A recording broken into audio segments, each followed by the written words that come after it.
From the Gates Sports Center on the campus of IPFW, welcome to IPFW basketball. Tonight, it's IPFW entertaining St. Joseph's. I'm Mike Maz, and I'm joined tonight by former Fort Wayne Fury member Nikita Wilson. And Nikita, we just had a pretty good women's game that was just completed, 82-72, IPFW on top. Now we've got a couple of ball clubs that are doing fairly well this year. Exactly. The girls just pulled off another one. They're playing excellent basketball this season. The guys have picked it up a notch, and they're playing well also. So I expect to see a pretty good game out here tonight.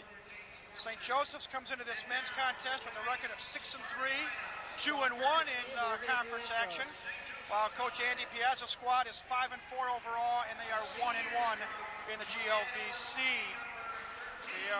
Let's go ahead and introduce the starting lineups for tonight's game for the visitors from St. Joseph.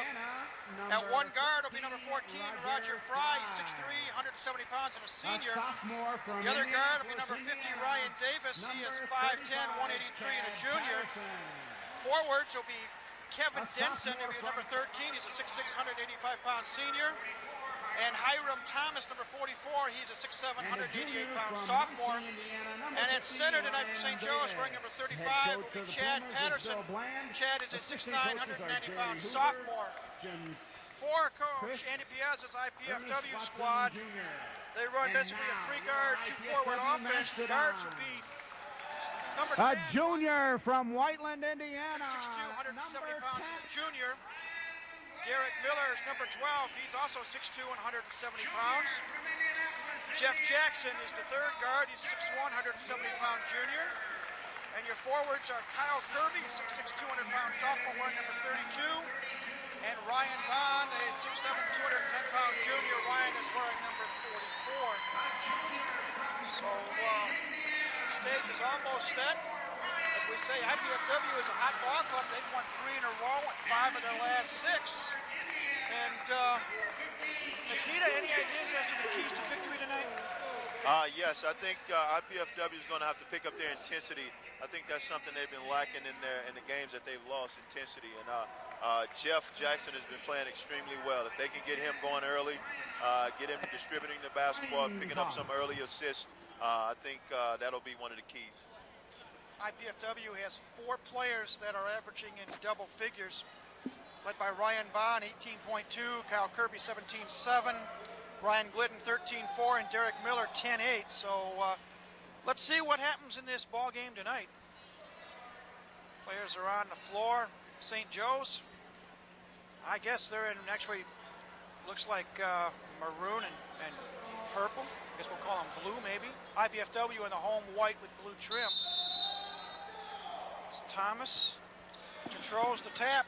Ryan Davis has the ball for St. Joe. Just underway. It's in. IPFW in a man-to-man defense. Fry, inside pass, shot up and in by Kevin Denson.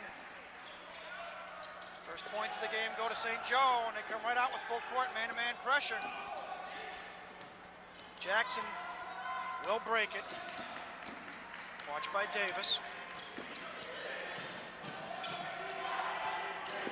Jackson kicks it out to Miller. Miller cross court for Glidden. Glidden, 3, count it. Ryan Glidden hits the first shot of the night for IPFW, and they're on top, 3-2, 1 minute into the contest. Now the Dons pull some full court pressure. Broken somewhat easily. Basket up and in by Chad Patterson. And the Pumas have hit their first 2 shots on the floor.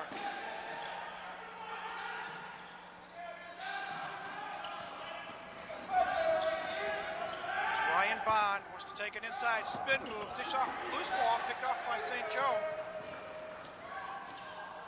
Here's Davis. Cross court pass to Fry. Thomas, give and go, loose ball, shot up and in by Denson. 4 points for Denson, and it's 6-3 favor of St. Joe. Ball thrown away, turnover on BFW. Some quizzical looks on the part of the Dons.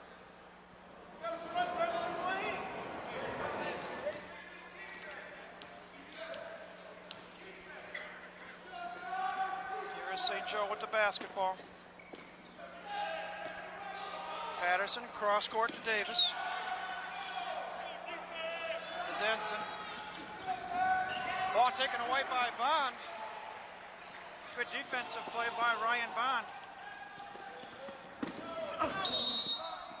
Jackson takes the ball to the hole and he's hammered. He will shoot 2. Jeff Jackson really needs to continue to do that. Put the pressure on the big man. Try to get some of the big men in foul trouble. Get some of them out of the game, because on the offensive end, St. Joseph is trying to get the ball on the inside. They seem to have some pretty good post players. And St. Joe foul was on Hiram Thomas, his first, team first. Dante Bronow comes into the lineup for St. Joe. He's a 6,280-pound sophomore.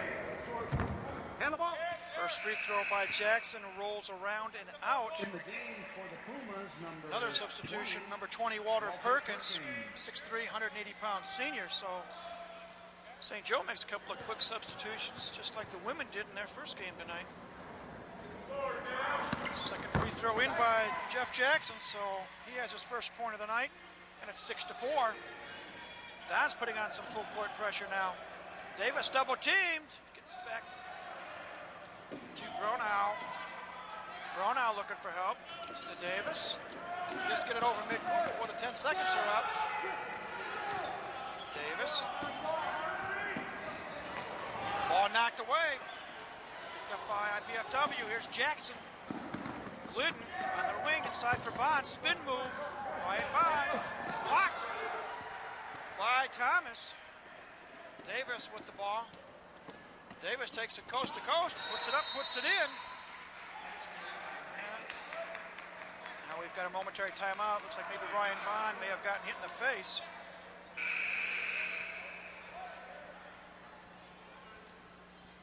Ryan Bond is a key to these guys too, down low, because he's one of their strengths down low. So hopefully everything will be okay with him. Former Southside star, he's on his knees on the floor right now. Now Coach Piazza comes out to take a look at him. We've played 2 minutes and 45 seconds. St. Joe's on top, 8-4. Now Ryan's up on his feet. We will take a seat on the bench, at least for a short time. Again, he's their leading scorer, 18.2 points a contest, so you never like to see your leading scorer on the bench. Definitely not. That's a big blow for them if he can't come back in the game. I guess you have other guys who have to pick up the slack. So I think I've talked to some of the guys sitting on the bench, and I think they're prepared to do that. His place in the lineup is taken by Dane Adams. Dane's a 6'7", 195-pound sophomore, wears number 41. And now we're waiting. I think some blood may be on the floor, and we continue our momentary delay while the floor gets cleaned up.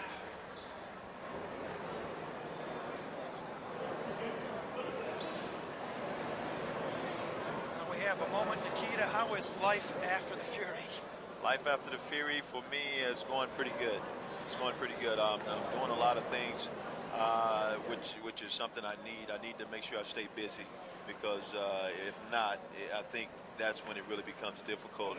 Life after basketball, period. So I'm just staying busy here, coming to these games, and actually it's been fun for me because I've never really had an opportunity to actually watch a basketball game without being a player. So it's been a good experience for me because, you know, I can really see just how fun basketball really is and see the other parts of it besides actually being on the floor. I have to ask you this question. You played college ball at OSU for Dale Brown. Yes, I did. What is he like? He's incredible. He comes up with things that are unbelievable.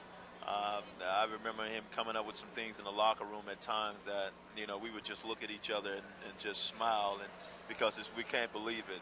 But he's a great motivator, and he holds the key to the freak defense. Nobody will ever know that but Dale Brown and his team back in 1987. So, but he's a neat guy to play for. He's a highly motivated guy. Him and Bobby Knight had a little conflict going at one time I was or wondering another. if you might bring that up. Yes, I have to bring that up about being in Indiana right now because it's kind of strange. I played against these guys in a big rivalry, and all of a sudden I'm a part of the Indiana public. So that's kind of fun. Well, they're still doing some work on the floor. Wanting to make sure there is no blood or anything like that on it. We should get back to play momentarily. It will be IPFW basketball. We've got Kyle Kirby, we've got Jeff Jackson, we've got Derek Miller, we've got Dane Adams, and we've got Ryan Glidden. 8-4, now we get back into play. Here is Jackson, watched by Davis.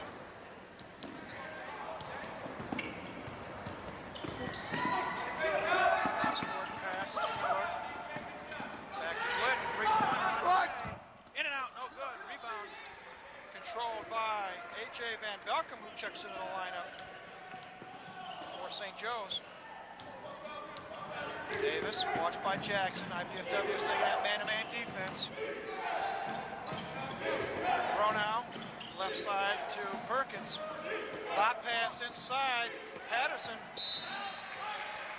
Ball was out of bounds. Last touch by St. Joe, so it belongs to IPFW.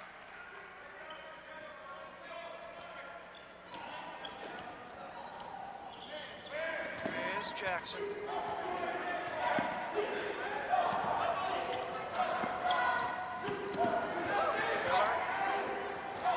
Ball goes off of Glidden's hands, out of bounds. Second turnover for the Dons. And St. Joe will inbound it. 16-18 left until halftime. 8-4 our score. St. Joe on top. Patterson in the lane. Shot up and in. 4 points for Chad Patterson. And it's a 10-4 St. Joe advantage.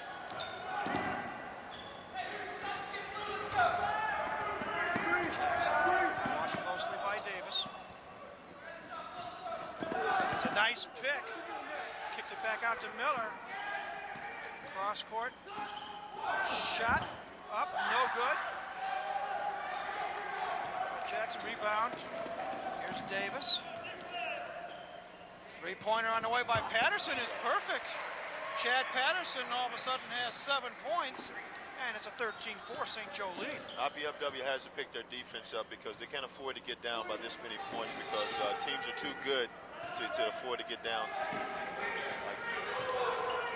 Here's Jackson, cross court to Glidden. Glidden looking inside. Turnaround jumper from the foul line extended is no good by Adams. Rebound St. Joe. Here's Davis. Patterson on the wing. Watched by Kirby. Davis. Battle underneath going on. Loose ball. Picked up by St. Joe. Davis whistle. Offensive foul going to be called on Ryan Davis. Things got a little bit physical underneath, Nikita. Yes, they did. Foul on number 50, Ryan Davis. Substitutions. I think it's aggressiveness. IPFW needs to pick up the aggression because, this other team, St. Joseph, is a physical team. They do have some big guys. So IPFW needs to set a mode right now and that they plan on playing physical the entire game. Jason Whirling and Casey Runyon checking into the lineup for the Dons. They have the basketball. Jackson.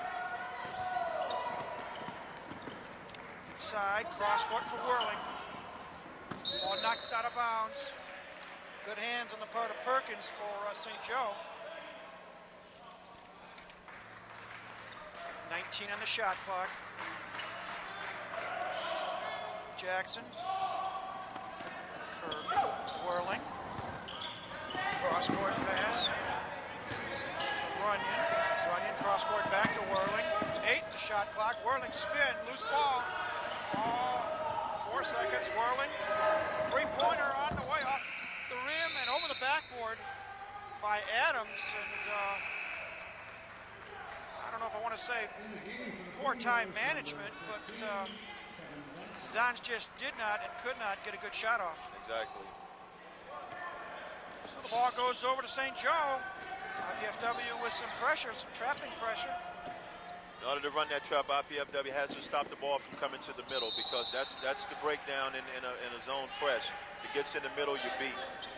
Pass intended for Perkins, knocked out of bounds by Runyon. It'll be St. Joe ball. 24 on the shot clock. Bronow to inbound it. Gets it all the way back out to Denson. Denson to Van Belcom.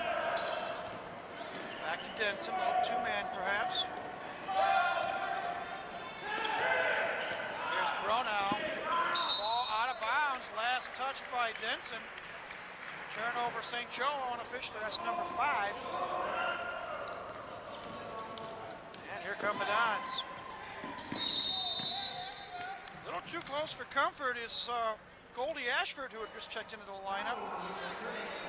IPFW really has to recognize that St. Joseph, their outside shooting is suspect, because they're constantly trying to get the ball on the inside, and that's something I think they need to take advantage of.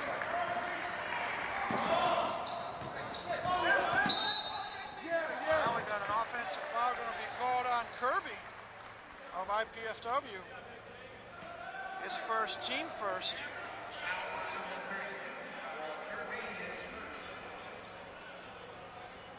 13:34 left in the first half. 13-4 in favor of the visitors from St. Joseph's College. Here's Bronow, gets the ball up over midcourt, picked up by Whirling. It's a cross court back to Ashford. Back up top to Bronow. Pass inside, Denson. Inside shot, up and in by Van Belcom. A.J. Van Belcom's first points of the night. And we've got a whistle. Is it a full timeout or 20? 20-second timeout called by Andy Piazza. IPFW fans, don't forget to visit the Royal Crown Stable located at the northeast corner of the gymnasium and get your IPFW souvenirs. And thank you for supporting IPFW athletics.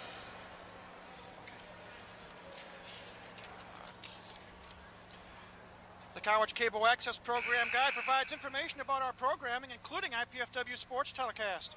To receive your free Channel 6 program guide, send your name, address, and zip code to Channel 6 at IPFW, 2101 Coliseum Boulevard East, Fort Wayne, Indiana, 46805, or call us at 481-6000. About to get back into the action here. IPFW with the basketball. Adams to inbound it to Whirling. Right now, they trail by 11 as we near the 13-minute mark here in the first half. Whirling up top to Miller. Miller around the horn to Runyon. Runyon stops, pops, misses. Rebound, Denson. Puma's on the run. Bronow. Pass intended for Perkins, goes out of bounds. I think Perkins cut in and they expected him to go out. Turnover, St. Joe, IPFW with the basketball. Let's see what they can do in this possession.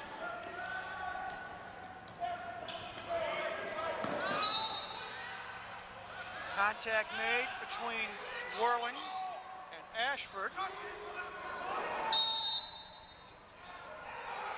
And now we have a technical foul called on IPFW coach Andy Piazza.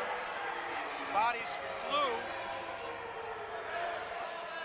I think at this point in time of the game, I think coaches, all coaches, try and do something to get their players motivated to get back into the game, and I think Piazza is using that as maybe a motivational factor. Missing the first of 2 free throws is Kevin Denson.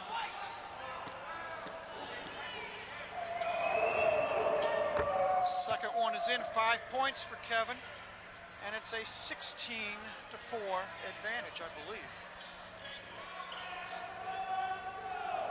St. Joe with the basketball. Here is Ashford, picked up by Whirling. To Bronow.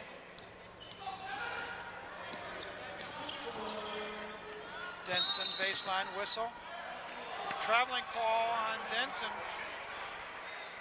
So the The ball goes over to the Dons, and they need to get some offensive firepower. Definitely. They need to come down and get a bucket now because it's very important in the game for morale and the excitement. Long cross-court pass to Runyon. Now Miller, ball knocked away. They say off of Miller's foot. St. Joseph defense is the thing that did that, and that's the reason why they're ahead right now, because they're playing aggressive basketball, and IPFW isn't.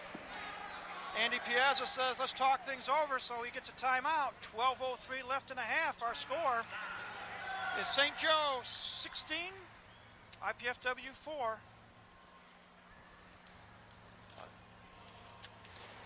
Tune in to Channel 6 Saturday evening to watch doubleheader basketball. At 6 o'clock, the Screaming Eagles from the University of Southern Indiana take on IPFW women's team. Then at 8 o'clock, the IPFW Mastodons host the Southern Indiana men's team. Catch all the action of GLVC basketball right here on Channel 6. Very good, Nikita. That is January the 13th. Next action for the Dons on Channel 6. Well, 16-4, 8 minutes into the contest. What can Andy Piazza be saying to his ball club right now? What he should be saying, I don't know what he's saying, but he needs to tell these guys they need to get I always preach aggression, and that's you cannot have a lot of talent, but with a lot of aggression, there's a lot of good things can happen for you. And I think the other team is they're not allowing them to get into any offense. They're basically just ruling them on both ends of the court. And if IPFW doesn't get it together quick, they're going to be down by too many points, so many points that they can't get back. Well, let's see what happens. Players coming back on the floor. Wow, look at this. We were just handed some up to the moment stats. St. Joe, 7 of 7 from the floor. Perfect. 100%. IPFW, 1 of 7 for 14%. And that makes a big difference. Here's Denson on the wing. Kicks it out. Shot up and in by Perkins. And that's 8 in a row for St. Joe from the floor. I don't know any team in basketball that can win allowing another team to shoot that well. Meanwhile, Miller takes it to the glass, no good. Rebound, popped up, no good. We got a whistle and a foul. Adams got the offensive board, and that's the first good sign we've seen from the Don offense in a while. Foul on number 42, A.J. Van Belkom. Foul is on A.J. Van Belkom, his first, team fourth. That sends Dane Adams to the line, shooting 2. And the Dons need to make both these free throws. I don't think Dane's really got a lot of playing time this season, so he's in there rebounding because he's looking for that time. So he's taking advantage of all the opportunities he's getting. One thing he has done is he has had a chance to shoot a few free throws. 5 of 6 coming into the contest. He knocks down the first one. Put the hands up, get him up before he starts his drive. Shoot one.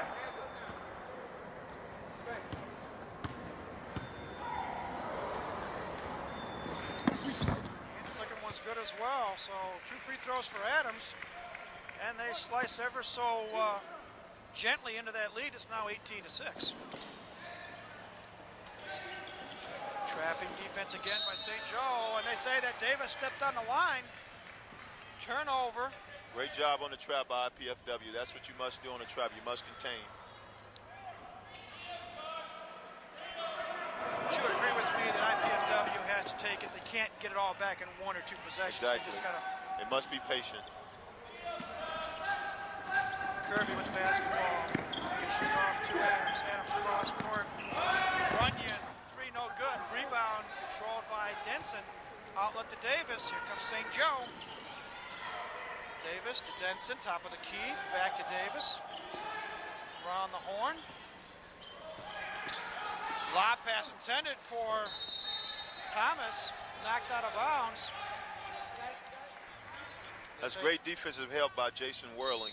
That's the rotation. That's exactly what they need to do in order to stop the guys down low. We will be back after this message.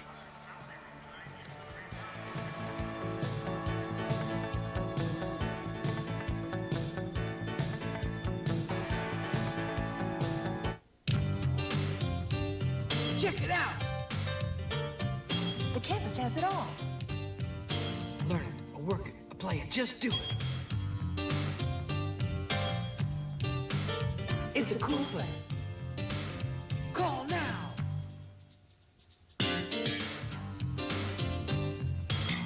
Go to work, go to school, go ahead.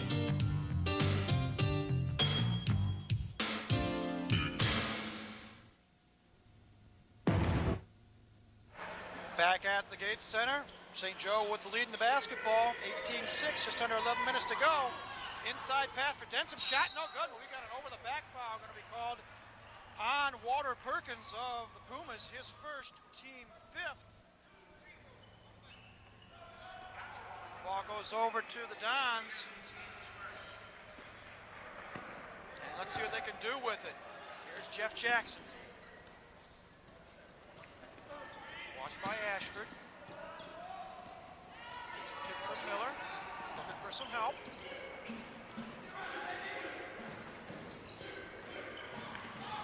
Cross court to Whirling. Whirling stops, pops, and hits. Great shot by Whirling. Big bucket for Jason Whirling. Makes it a 10-point contest. Again, the Dons try to trap. St. Joe gets it over midcourt. Perkins with the basketball to Davis, around the horn to Ashford. Ashford to Thomas. Long cross-court pass to Davis, picked up by Jason Whirling. Dishes off Ashford for three, off the rim, no good. Rebound Whirling. Outlet to Jackson. Slows it up. Three-pointer for Jason Whirling, off the rim, no good. Rebound loose, picked up by Davis. And back comes St. Joe. Davis, baseline drive shot. Oh, foul going to be called on Kyle Kirby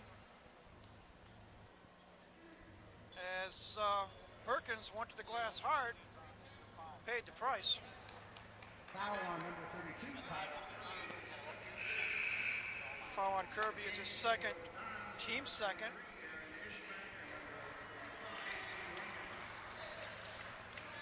Substitutions for the Dons, number 33, Aaron Ishman, 6'5", freshman.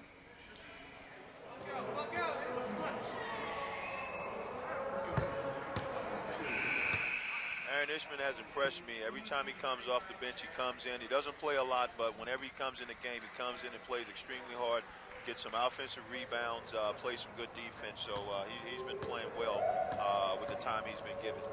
That's what they need right now. Exactly. Second free throw by Perkins also good. Give him 4 for the contest. It's a 20-8 lead for the Pumas. Here comes Jeff Jackson, and we got a pushing foul, a little hand check foul. The hand check, actually playing in the CBA, they also have brung out this hand check rule now. So everybody is kind of feeling the heat from the hand check. So I guess that shows you what it's going on. That foul was on Steve Shuddy, who just checked into the lineup, his first. He's whirling up top to Jackson. Jackson, watched by Shuddy. Looks for a kick, looks for a screen. Pass to Whirling. Whirling, bounce pass inside to Runyon. Runyon, shot no good.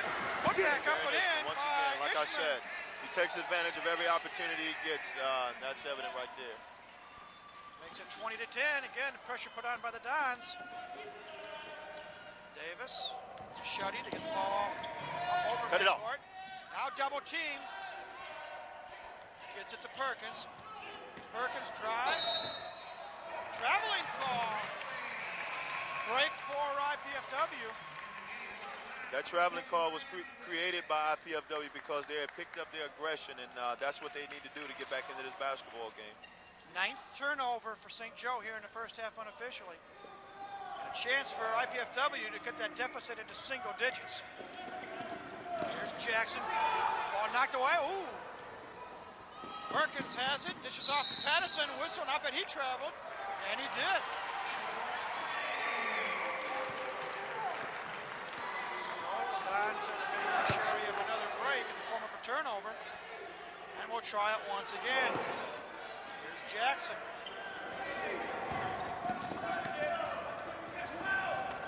Nearly double teamed. Need to recognize this and take advantage, full advantage of it. Shot on the way and in by Runyon. Casey Runyon's first points of the night. And for the first time in a long, long time, the Dons are only trailing by single digits at 8, 20-12. They need to take advantage of the same play that they just did because it happens every time down court.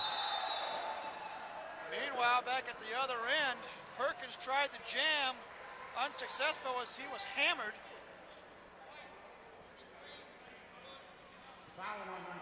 By Ishman, his first, team third, and Perkins will go back to the line where he's 2 for 2 so far on the night.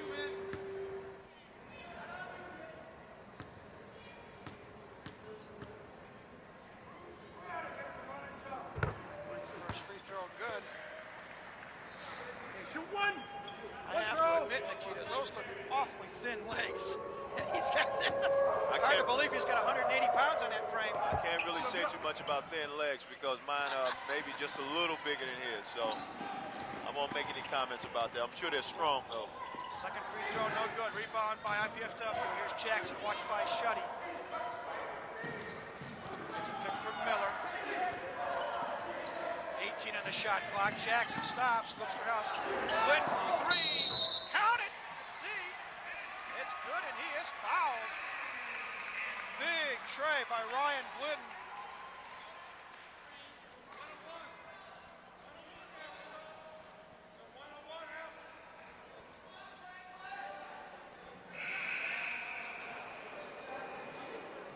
Let's see exactly who they called that foul on.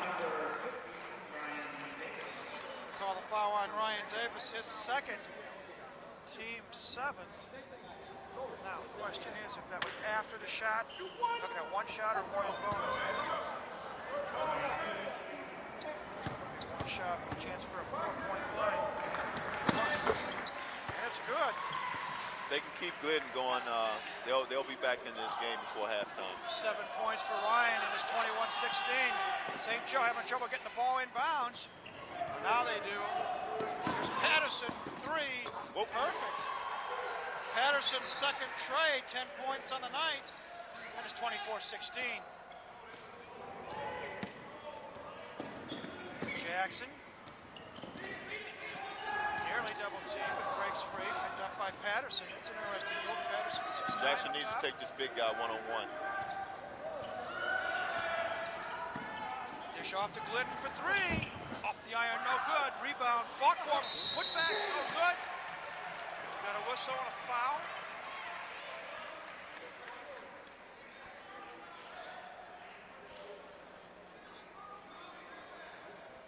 Foul on number 20, Foul on Walter Perkins, his second. Team's eighth. Miller going to go to the line.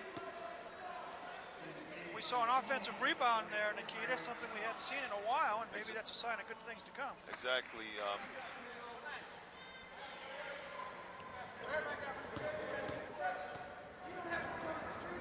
Yeah, Derrick's he's a good player. He plays extremely hard. I've noticed every time he bites his bottom lip, that's a sign that he's going to the basket hard. So I think he's one of their leaders out there, and he does play hard.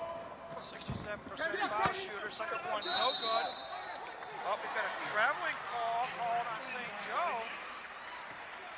Their bench not too happy with the call, but PFW got away with one there. See if they can take advantage of it.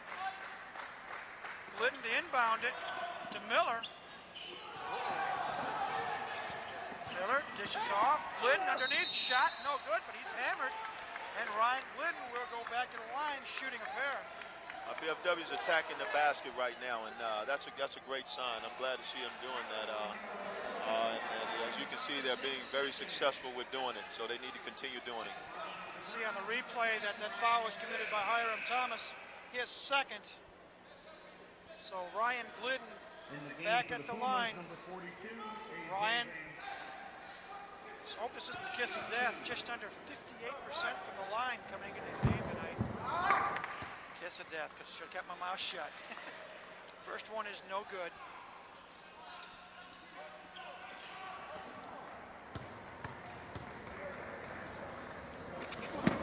Second one is 8 points for him. The lead is 6, 24-18, 7 minutes to go.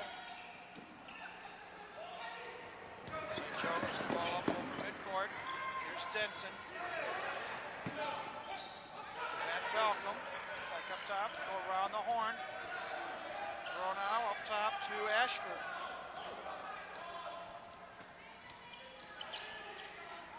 Thrown out, it's whistle, ball kicked, reset the shot clock at 35.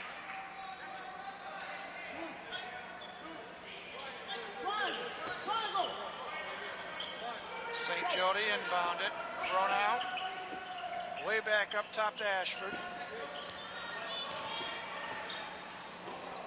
Patterson in the corner. Patterson wants to drive, stops, pops, whistle. Offensive foul on Patterson, disallow the basket. Chad is not a happy man right now. But that's great defense by Aaron Ishman. I think that caused everything. And now we've got a technical foul called, I believe, on Patterson. Patterson or on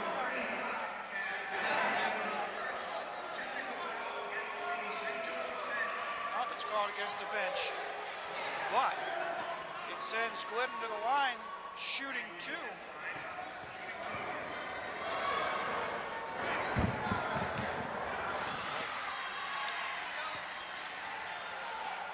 It's a key free throw, Nikita.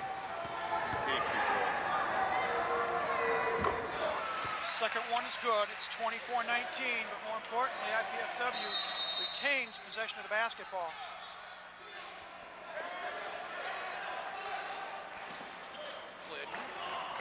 Looks, gets it to Jackson. Jackson watched closely by Ashford. Real close. Takes it to the Great hole. job Lays it by up, Jeff. lays it in. Nice drive by Jackson. Makes it 24-21. Here's Ashford. Kicks it off. Patterson, shot no good. Fight for the rebound, whistle. Jump ball, good hustle. Between the two 42s, Van Belkom and Runyon. Alternating possession. Ball goes over to the Dons.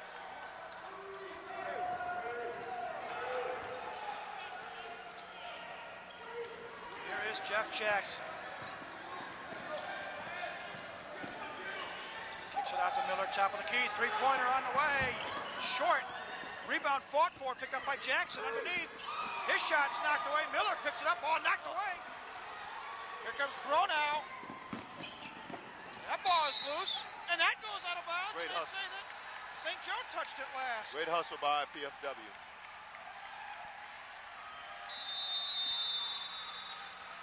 And we've got a timeout called by St. Joe. 5:42 left in the first half. Our score, St. Joe 24, IPFW 21.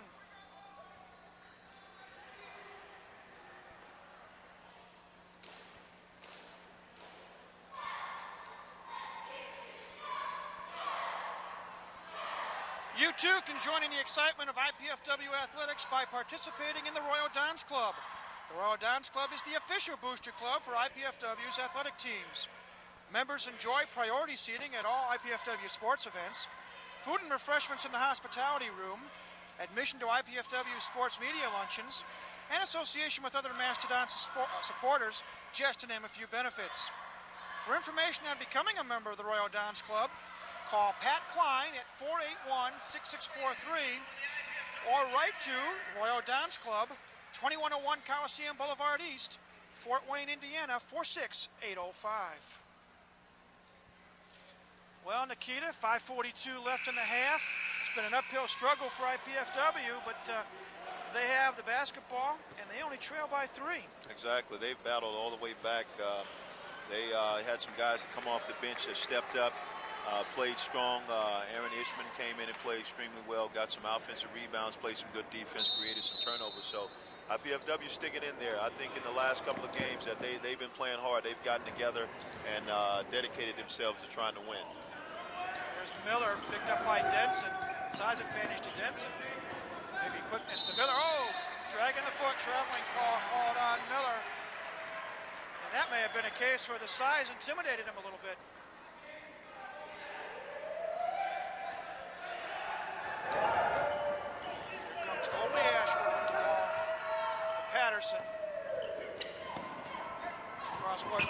Denson, baseline spin move, shot up, no good. Whoa, whistle underneath. We're going to call holding foul on IPFW. Ishman picks up the foul, his second, team fourth. Non-shooting foul, so St. Joe inbound underneath their own basket. Are they going to have Denson shoot too? I guess they are going to say Denson was in the act of shooting.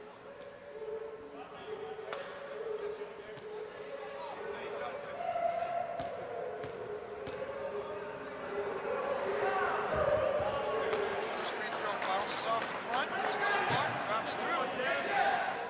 6 points now for Kevin Denson.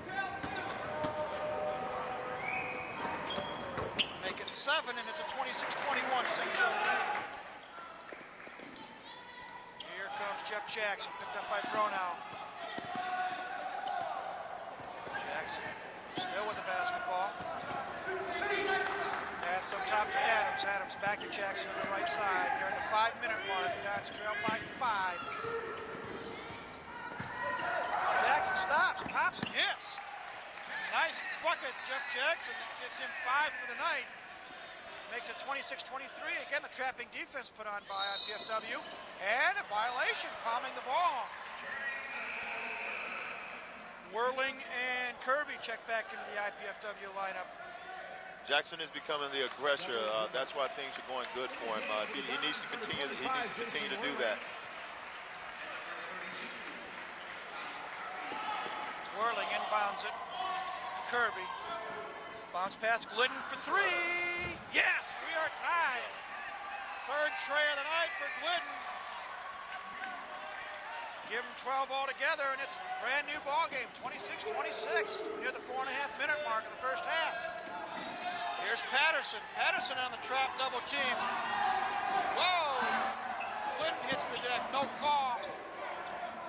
Here's Ashford. Bounce pass, Bronow. Bronow for 3. Off the rim, no good. Fight for the rebound. Control by Patterson. Spin move, shot no good.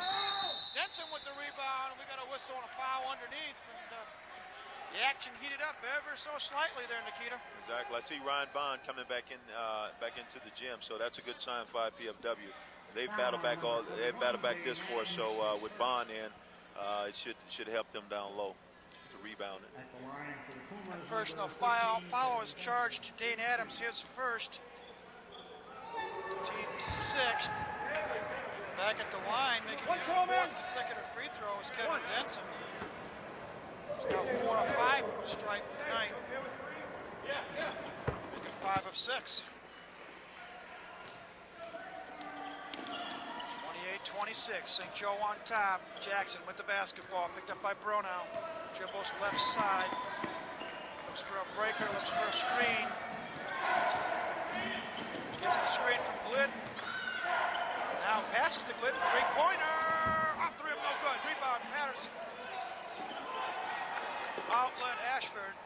Here come the Pumas. Bronow wants to drive on Glidden. Whistle. Call a foul on the floor. Shooting. Ryan Glidden called for the foul, his first. But it's the team's 7th, so that will send St. Joe to the line, shooting 1 in bonus.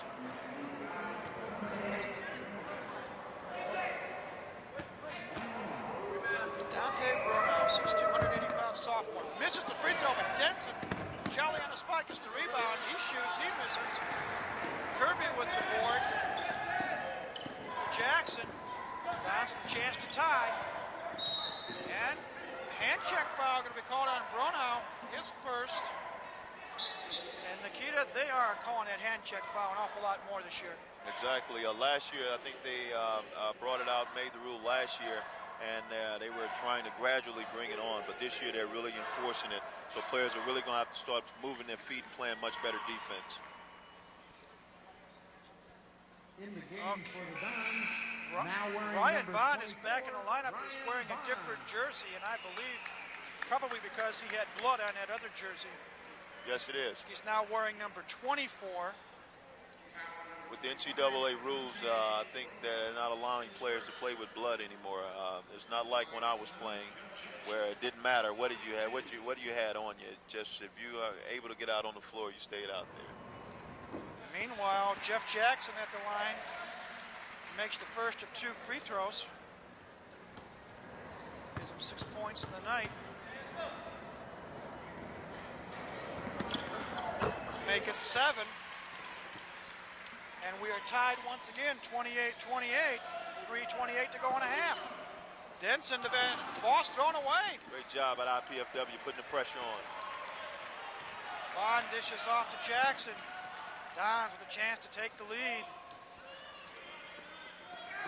Jackson in the corner to Bond, back to Jackson, whirling around the horn, good inside pass. Whoa, blocking foul as Kirby hits the deck.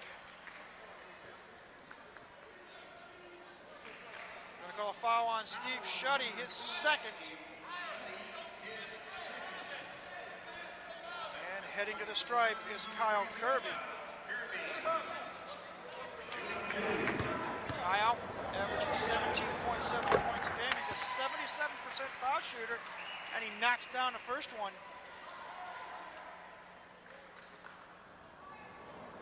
That's his first point of the night. Gets the bounce, gets the second one to go down 2, and it's a 30-28 IPFW lead.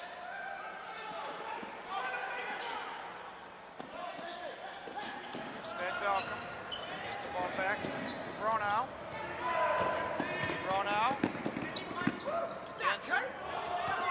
Denson drives the lane, lays it up and in. Kevin Denson, 11 points, and we're tied at 30. 2:48 to go. St. Joe's is just taking the ball straight to the basket. Long cross-court pass to Clinton, they're whirling around the horn. Jackson for 3. Great pass from IPFW. Just inside the line, but it's good. And it's 32-30, Don's on top again. Trapping defense. Here's Denson on the wing, watched closely by Bond.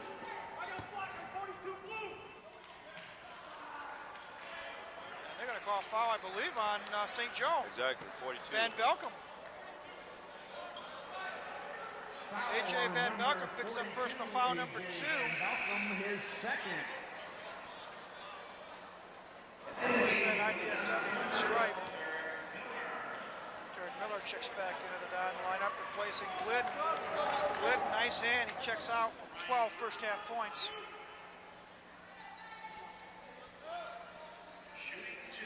Ryan Bond, graduate of Southside High School. First one's good. It's his first point of the night.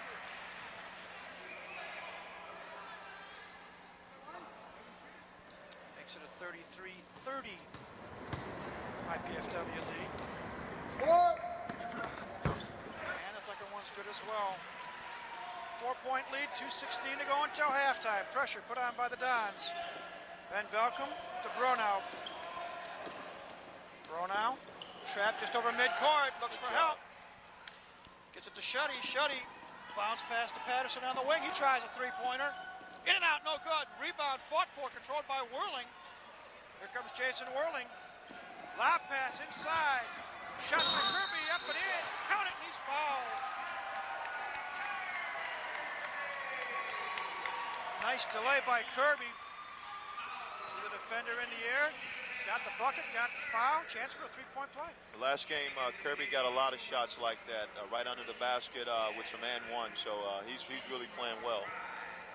Fouls on Van Belkom, that's his third.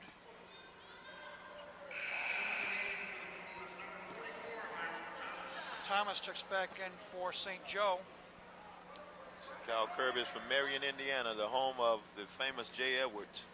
And Lyndon Jones. Exactly, Lyndon Jones also. Free throw's good. 3-point play conversion, conventional by Kirby. He goes out to a nice hand. Ishman back in the lineup. And it's 37-30, biggest lead of the night for IPFW. Fry, who's back in the lineup, gets the ball in. Ashford There's Patterson. Patterson looking for Thomas. Back up top, Ashford around the horn to Fry. Fry to Denson. Puma's trying to work the ball inside. Lob pass Thomas inside. Shot is up, no good, but he is fouled, I believe, by Miller. Derek picks up his first foul of the night. That sends Hiram Thomas to the line, shooting a pair. Dane Adams back in the lineup, replacing Ishman for IPFW.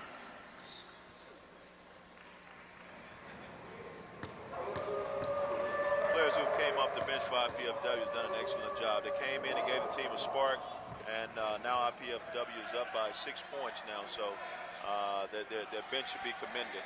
It's always a sign of a good team when your bench can produce for you. Exactly. First free throw by Thomas is good. It's his first point of the night. Second one on the way, off the back of the iron, no good. Fight for the rebound. He's got it. Well, they say that Adams had it, but that in the course of getting that ball, he had a knee on the floor, and they called traveling. Turnover IPFW, unofficially, I have them for 6. St. Joe with the ball. 90 seconds left until halftime. It's a 6-point IPFW lead, 37-31. Fried inbound it. Ball knocked away by Whirling. Nice play, Jason Whirling. It's another one of those bench guys. Outlet, Jackson. Miller, Miller stops, pops, and hits. Miller, 3 points on the night. Nice teamwork, nice passing by IPFW. Great hustle by Whirling to create that. And another effort by Adams. And the crowd appreciates the fine effort. Fried inbound it for St. Joe. Minute 10 to go. Here is Patterson on the left wing. Cross court to Fry, round the horn to Denson. Denson watched by Miller. Lob pass inside. Patterson shot up and in. Nice pass. Chad Patterson makes the shot. He now has 12 points.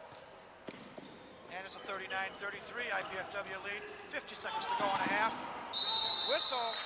Traveling call, and that may have been a blessing in disguise. Jackson was out of control, and he might possibly have been called for a charging foul.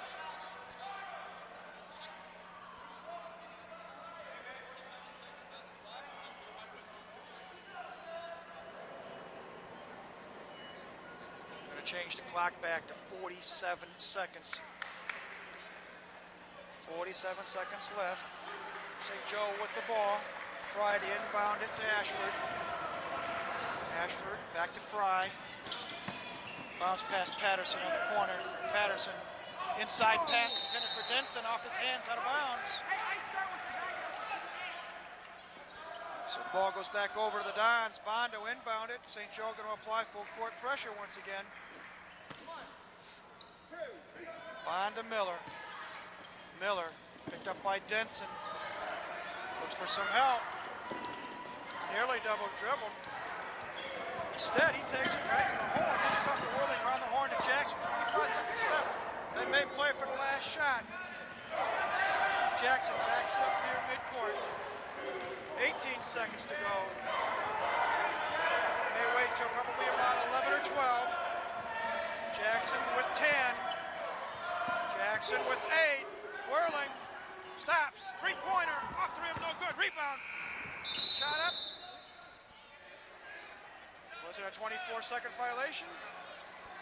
Looked like that ball hit the rim, but now they run another second off the clock. It was 2 seconds.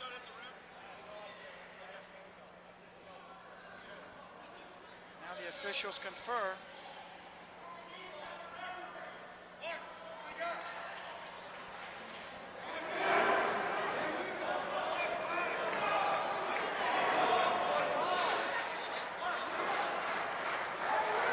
IPFW the ball. Clock shows 1 second. Chip play, perhaps. Jack, whistle, push. Call pushing foul on Bond. illegal pick. First foul on Ryan. This is somewhat of a bizarre ending to the first half. I don't think this is the way IPFW wanted to go into the half with St. Joseph's coming up, gaining on them a couple of points. Denson was 5 out of 6 at the line, makes it 6 out of 7.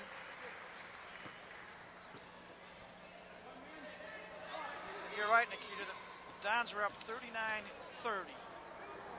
And they have run off 5 straight points to close out this first half. Bond lets it fly, picked off by Thomas, and the half comes to an end. So an interesting half. St. Joe jumped out to the big lead. IPFW fought back. And at the intermission, the Dons lead 39-35. We'll be back.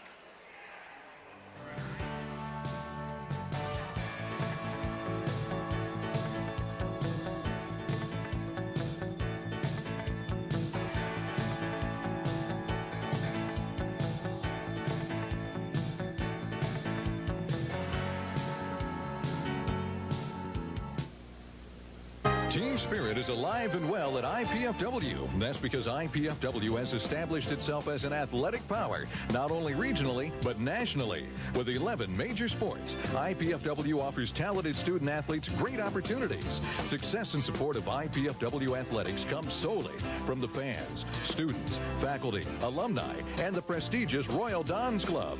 The Royal Dons Athletic Club has over 500 members who financially support IPFW athletics, enabling the university to provide scholarships to deserving athletes. Members will receive one or all of the following: season passes to all sporting events, special seating, hospitality room, plus Royal Dons apparel and gifts. Be a part of the winning tradition. Join the Royal. We need your support. Call IPFW Athletics. Get into the team spirit.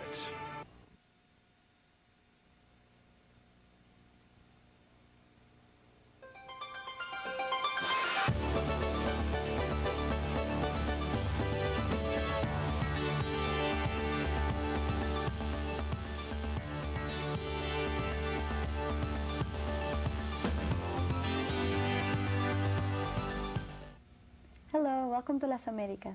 This program is dedicated to informing the community about the Latin American culture. I am Valentina Texera, your hostess. Today we'll be speaking about Mexico, and Palermo Galindo is with us to do so. Hello, Palermo. Thank you for being with us. Thank you. Hi, how you doing? Fine, thanks. Could you please start by telling us some general information about Mexico, like the population? Okay, we have a population of about 90 million people in the country. We have about 22 million in just in Mexico City alone. So Wow. that's one of the largest cities of Mexico. We have a lot of industry in that city, and that's why a lot of people have moved into that. And that's the largest city in the world, Yes, as well as Mexico. correct. Okay, and how about the topography and the climate Okay. of Mexico? We have, the funny thing about Mexico is that we have so many different regions. Okay, we have a dry region, which is in the north part of Mexico, that is next to the border with the United States. Okay, we go down to the middle part, which is a modern, low, above the sea level. Okay, and then we go down to south of Mexico, which is more, there's like more rain, we get more jungles, and so. What's the general climate? Would you say there's no winter or anything? We Or don't it's have, usually regular. yes, it's I will say about between 60 to 80 degrees, depending on the regions. That's a nice climate. Oh, yes. How Yeah. about the culture and how it differs from United States culture? Okay. Well, the culture, we have a little bit from the Indian people. Okay, it comes down from the Indian, also from the Spanish influence that we had. Definitely. Yes. It differs starting with the family, where the father is the one that works all the time, and in the country as like people here, the mother and father work. Okay. Would you say more so that that was more like in the past? Now that are the women working more than before? Have you seen any change with that? Yes, I seen that, but you know what? And just on the major cities like Mexico City, Right. Monterrey, Guadalajara. Okay. That they're still kind of where the father is the one has the money that brings in the money for the family. And smaller towns, it's traditional. We have a lot of influence. We got influence from the Indians, you know, starting back from the Aztecs, okay, where they have their pyramids. A lot of traditions that people still keep with themselves. For instance, we can talk about Dia de los Muertos, okay. Yeah, the customs and the traditional festivals. Yes. Are they different? Could you tell us a little bit about those? Well, like I mentioned, the Dia de los Muertos, which starts in November, from the 1st to the 3rd of November, where people take food to their loved ones, okay, the ones that have died, To the the cemetery? cemetery, and they Oh, wow. even they have meals there, you know. Really? And they have people around. They also take music, the favorite music of the dead person they had. Mariachi, sometimes they're taken to there. Wow. That's really interesting. Yeah, that is. Sometimes I've heard that they compare Halloween to the Dia de los Muertos, which is the Day of the Dead, Correct. but it doesn't really sound at all like it. Well, Yeah. no, It's it's a lot basically because of different. the dead people, but no, Yeah. the tradition is very different.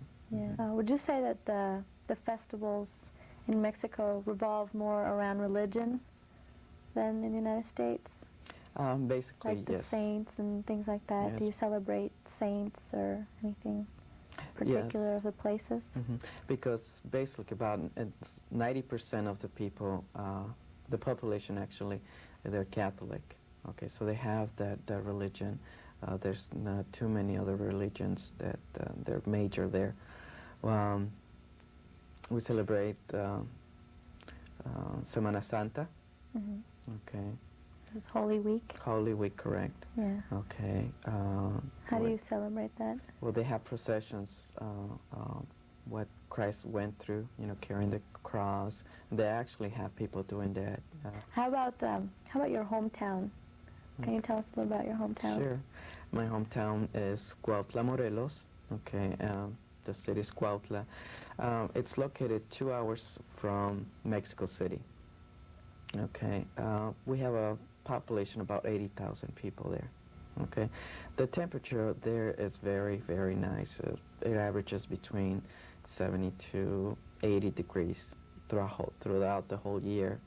The neighbor city, which is Cuernavaca, is the capital of Morelos, is called La Ciudad de la Eterna Primavera. Okay. City of Eternal Spring? Correct. Oh, that's beautiful. Yes, very Okay. nice. Also, we have 2 volcanoes nearby. One is called Popocatépetl and Iztaccíhuatl. And a lot of people go hiking to Popocatépetl. We have a lot of tourists that come from Germany, from Australia. We have a lot of people that go hiking in that Popocatépetl, which is very, very beautiful. We have a lot of views that once you're up there, you can see different states and also another volcanoes nearby. Wow, so it's very high. Yes, very nice. Wow, so there are no beaches around. It's pretty much in the center of Mexico. Right. You said. To take, for example, instead of beaches, we have resorts, which are called balnearios. They come with thermal waters that come from the underground. Okay. Water sometimes is either really cold or really hot, too. Wow. And there's no Can heating. people go swimming in there? Oh, yes. Is it deep? Oh, It's deep, pools and then or it some has, really shallow ones? well, they have pools that the major one, and then goes into No. different ones. It's, you know, to get the shallow for children and so forth. We've run out of time for today's program, but I'd like to thank Palermo Galindo for being with us this evening and the audience for tuning in.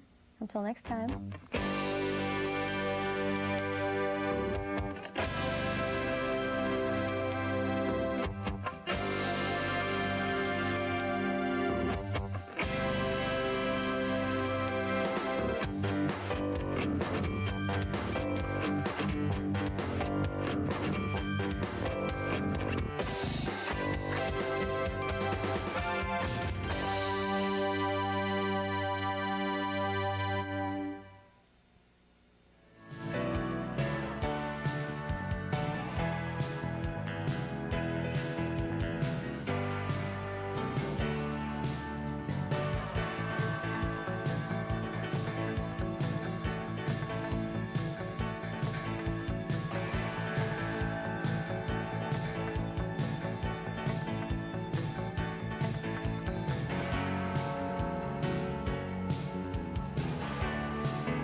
This is the increasingly competitive world we live in, and this is the country we want ahead of the competition. These are the people we'll be depending on to keep this country ahead of the competition. These are the colleges and universities we're relying on for the people we're depending on to keep this country ahead of the competition. So if you want America to stay number one in the world, do something about it. Give to the college of your choice.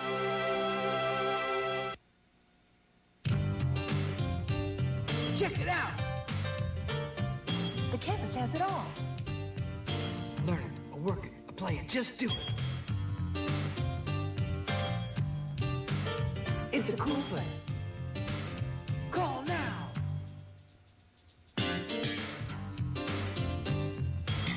Go to work, go to school, go ahead.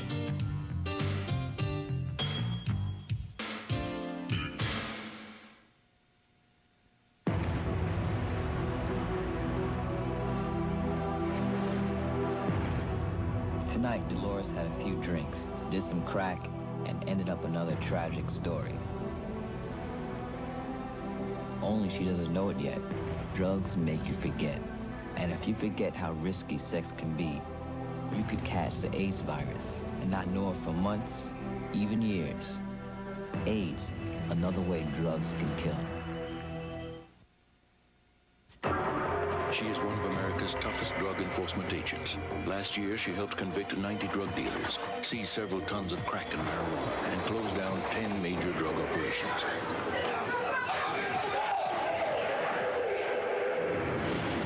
She is a 68-year-old grandmother named Irma. She set up a community drug watch that is not only changing her neighborhood, but its future. There are many ways to help in your community. Call the Points of Light Foundation. Do something good. Feel something real.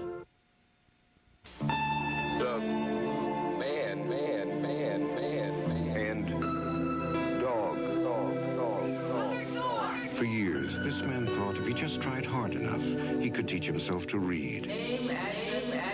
Where do you go when you can't do it alone?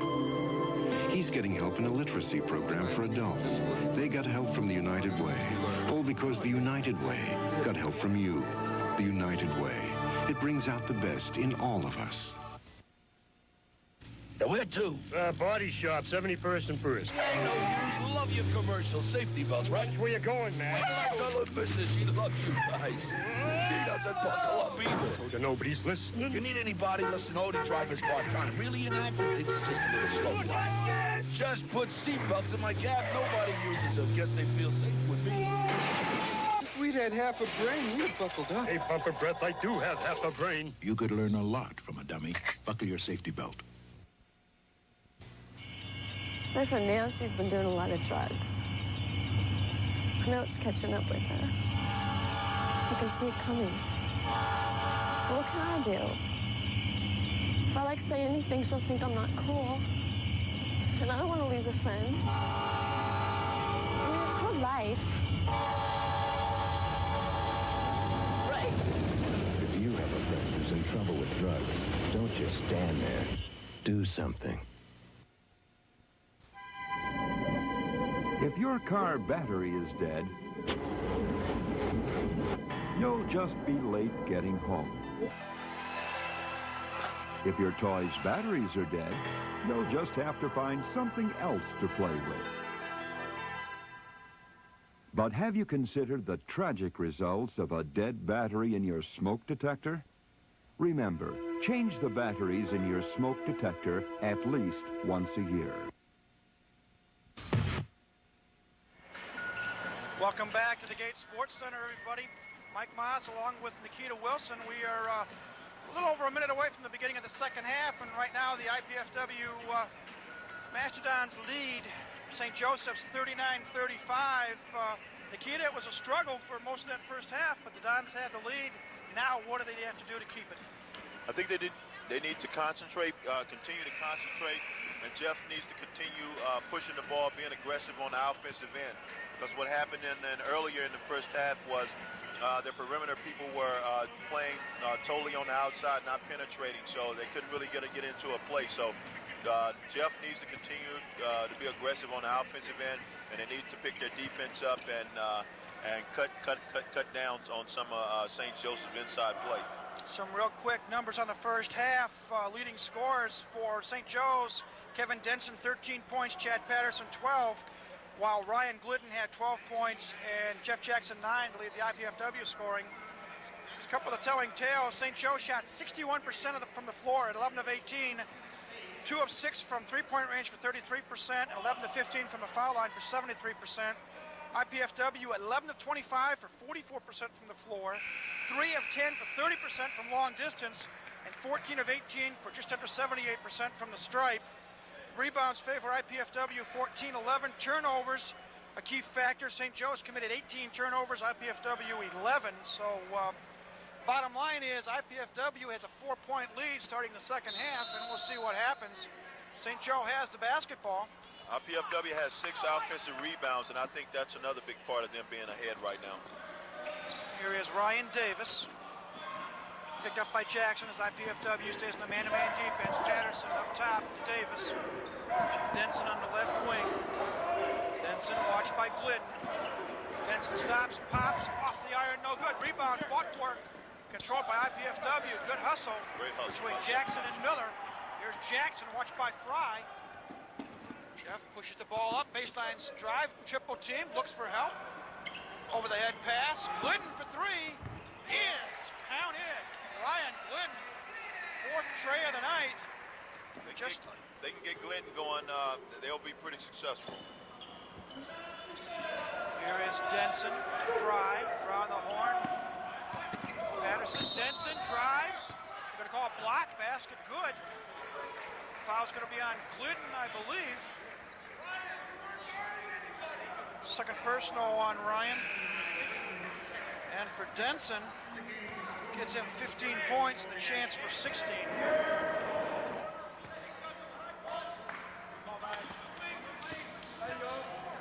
Maybe it wouldn't be a bad idea for IPFW if they would box this guy, because he seems to be the only one that's really causing them problems. Put a box on him, get somebody to follow him around everywhere he goes. Free throw is good, and it's a 42-38 contest. IPFW with the lead in the basketball on the first of Jeff Jackson. Picked up by Ashford, who's back in. Jackson, Miller. Miller looks for help, brings it out himself. It's back on top of Jackson. Jackson muscling in on Ashford, and Ashford's going to be called for the pushing foul. That is Goldie's second, team first here in the second half.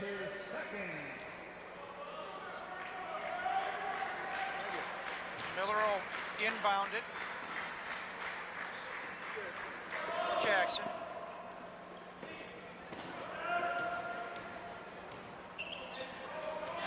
Jackson looking for some movement here. Glidden, top of the key. Glidden's spin move, baseline. Ball goes out of bounds. Who are they going to call it? Going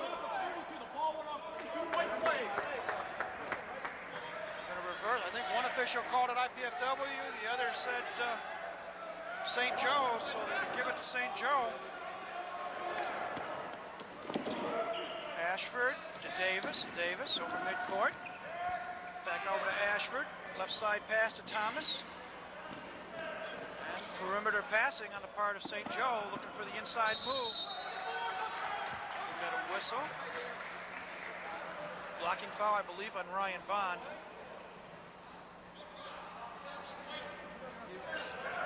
Ryan picks up the foul, his second, team's second.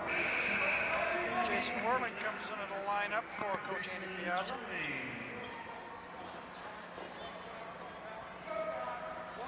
And checking out is Ryan Glidden. Here's Kevin Denson. She's off to Patterson. Patterson to Davis. Davis watched by Derek Miller. Around the horn. Ashford, Denson.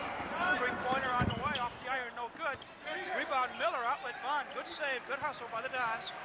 Here's Jackson. Jackson dishes off. Miller for three, yes. Derek Miller. Great shot by His Derek. first three of the night. And it's 45-38, the lead back up to 7. Pressure put on by the Dons. Davis breaks it, inside pass. Shot up, no good. Fight for the rebound. Denson has it, puts it back in, but count the bucket. They're going to call a foul on IPFW.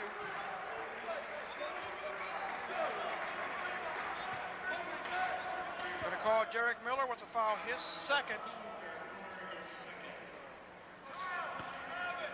And heading back to the line, trying for another three-point play is Kevin Denson.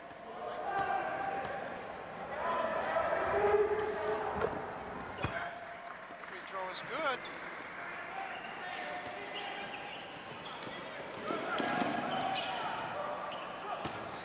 Here comes Bond, shot no good, tap no good, rebound Bond again, ball taken away.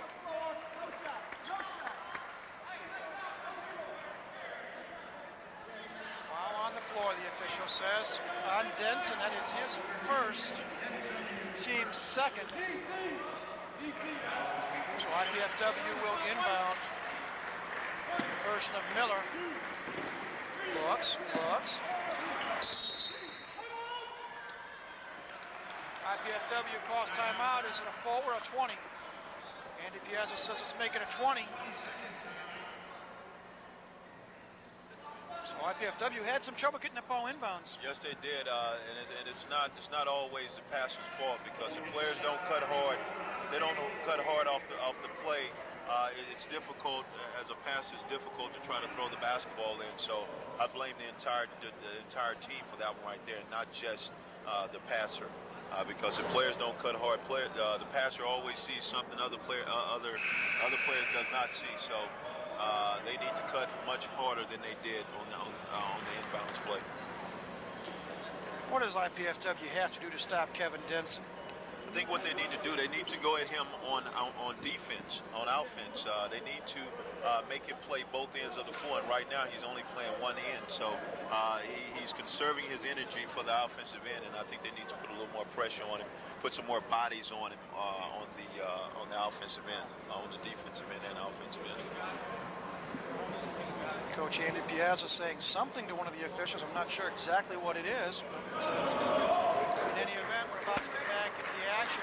Whirling will inbound it. For the Dons. Here's Kirby. Kirby spin move. Shot up, no good. Whistle. They're going to call a traveling call on Kirby. Second of the half, 13th of the game for IPFW. And they retaliate by putting full court man-to-man pressure on Denson. Thomas, cross-court, Patterson stops, pops for 14 and hits. Chad Patterson's first points in the second half give him 14th in the contest. And it's a two-point game, 45-43. IPFW really needs to dig in right now. They need to have some leadership out there right now. Jackson, Miller in the corner, watched by Denson. Long cross-court pass, whirling inside pass.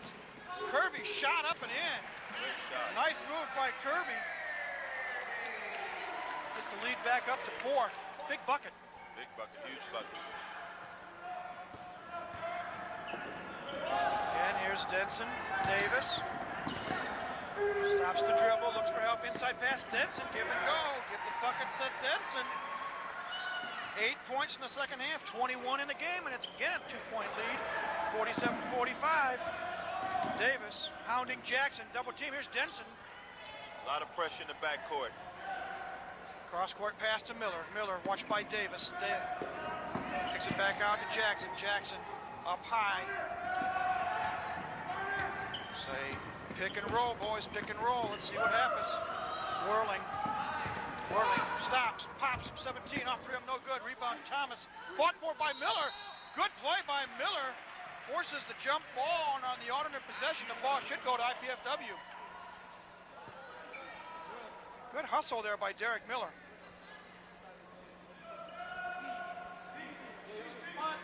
.15 minutes, 48 seconds left in the contest. Whirling, Jackson, inside Bond, spin, shot up, no good. Tap, no good. Rebound, Patterson. 2 chances for the Dons, failed to convert. Ashford, Denson on the wing. Walks inside for Thomas. Drives himself, stops, pops, and hits. Got to stop this kid. He's basically taking the whole task on by himself, and one player should never be able to beat a team. So IPFW needs to quickly adjust to it. Jackson comes right back and hits a jumper for IPFW, and they regain the lead, 49-47. That's the way you answer it right there. Again, some trapping defense put on by IPFW. St. Joe gets it across. Yeah, pick off by Bond. Ryan Von Ha holds it up. Looks cross court, whirling for 3. Off the iron, no good. Rebound. Goes to Denson, outlet Davis. Here comes the Pumas. Davis drives to the hole, shot up off the glass, no good, but he is fouled and he will go to the line shooting 2.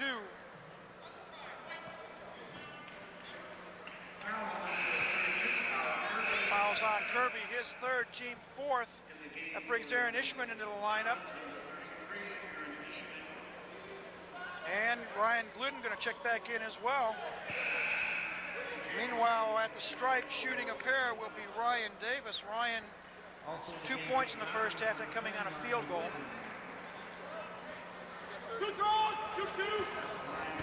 Jackson gets a well-deserved rest. Played extremely hard tonight. Ryan Davis, a 5'10", 183-pound junior. Fires and misses, hits the front of the rim, kicks it back.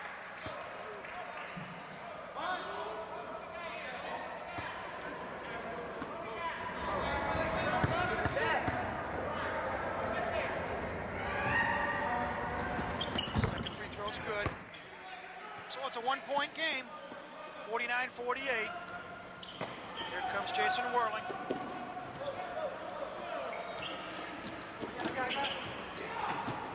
To Ishman. Ishman back to Whirling. Around the horn to Glidden. Glidden looks, gets to Miller on the left side. Up top to Whirling. Around the horn. Inside pass. Ishman kicks it out. Glidden. Whistle. Pushing foul. It'll be called on Perkins, who had checked into the lineup. His 3rd. Team 3rd. IPFW showing a little bit of patience there. Exactly. They're showing a lot of maturity right now. Whirling to Bond. Bond up top. Picked up by Patterson. Ball knocked away. Retrieved by Bond. Double team. Whirling comes to help out. Johnny on the spot. Whirling baseline drive. Kicks it back out. Miller. Around the horn up top. Glidden for 3. Yes! Ryan Glidden. 5th tray of the night. Couldn't come at a better time. IPFW is playing great basketball right now. Here's Denson, double team, gets it out to Davis. Davis cross court to Perkins. Perkins, watched by Ishman, back to Davis. Back to Perkins. Whistle. Similar foul that was called on St. Joe a minute ago. This time Ishman called for the hand check. His 3rd, team 5th. As a former professional player, what did you think of that hand check call, Nikita? I personally think it was a weak call, but that's just my opinion because of the style of play I play. So it's a rule that we must contend with now, though. Here's Denson, watched by Whirling. Hounded by Whirling. Good D, kicks it out to Davis. He's got a defense that needs to be on Denson every time he touches the basketball. Inside pass. Shot up and missed. Whistle. Rebound shot put up and missed by Perkins. As Van Belkom and Perkins hit the offensive glass. And Ishman picks up foul number 4. So Aaron Ishman now with 4 personal fouls. Jackson comes back in the lineup for the Dons. As does Dane Adams. Whirling Ishman take a seat at the bench. At the line, Walter Perkins 3 of 4 from the line in the first half. First one off the back of the rim, no good. Chris Young, 6'4", 170-pound sophomore, makes his first appearance of the night for St. Joe. And he replaces Denson. That may be a blessing for IPFW. Nikita Denson goes to the bench.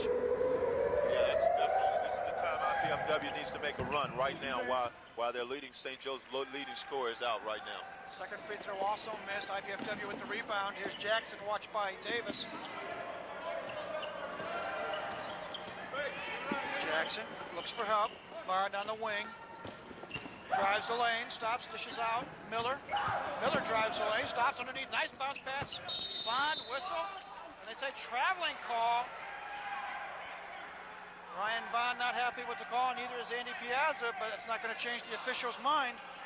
I think IPFW needs to take advantage of the high-low post because the guys, St. Joseph, they're fronting the post. And I think a big opportunity is there if they would run a high-low post with 2 big men.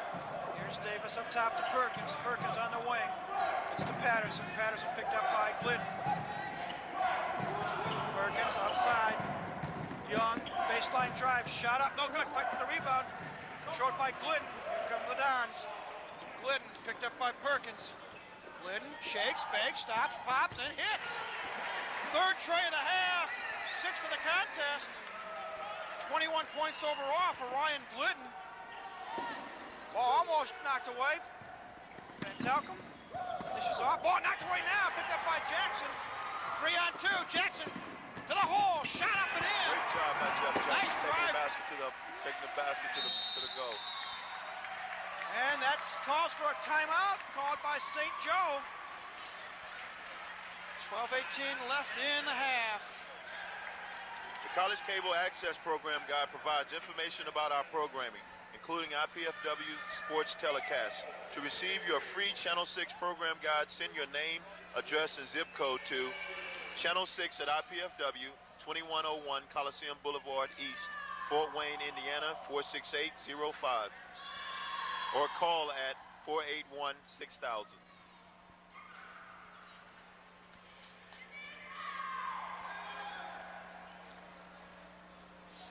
Little entertainment at center court by the Mastodon cheerleaders of sorts. Male cheerleaders anyway. I think the cheerleaders are doing an excellent job this year. They're coming out, they're practicing, they're working hard. If we can get a shirt on that Don, I think everything will be okay. But we need to get the Don with a shirt on because I think would be considered streaking right now.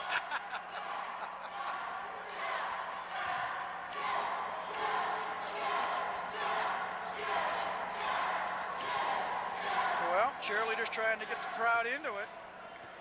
Players come back on the floor. We have a great tonight also. It's nice to see the public support one of their local universities here. Right. Well, let's see. We've got Dante Bronow. Denson's back in, short rest. Davis, Van Belcom, and Patterson for St. Joe.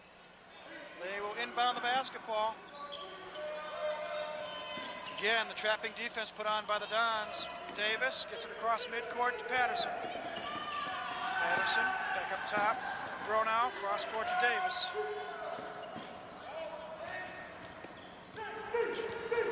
$12 minutes to go. Lead is 9. That's Patterson. No good. And Belcom with the rebound. Gets it back to Davis. Davis going to drive. Dishes off. Denson. Davis stops. Pops to the foul line. In and out. No good. Tap up. Good. Tap fought for. Controlled by Jackson. Don's on the run. Jackson takes it all the way. Dishes off the ball. Knocked out of bounds. Good defensive play by Davis. As Jackson was looking for Derek Miller on the wing. going to call a foul on Jackson. Charging foul. That's his first, team 7th.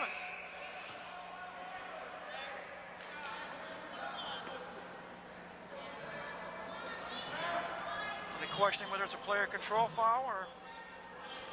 Guess not. So we're going to shoot one in bonus. Nice selling job by the St. Joe bench, I think. I think IPFW needs to recognize there's only 2 scorers for St. Joseph right now. That's Chad Patterson and Kevin Denson. And I think they need to get some guys to body those guys up, because that's the only 2 scorers they have right now. And if you cut those guys off, I think they can increase that lead to a little more. Ryan Davis at the line, shooting 1 in bonus. Off the rim, no good. Nice rebound by Adams. Double team, ball taken away. Patterson lays it up and in. No help for Adams, and Dons paid the price. 57-50. Here's Jackson, picked up by Davis. Dribbles right side to Bond on the wing. Bond back to Jackson. Gets it to Glidden. Glidden stops, pops again. In and out, no good. Rebound, Davis. One of the rare three-point shots that's been missed by Ryan Glidden tonight. Here's Patterson, picked up by Ryan Bond. Adams and Denson jockeying for position underneath. Davis, back to Denson, who's up top now. Denson wants to drive on Adams. Puts it up, puts it in. Foul called, bucket counts.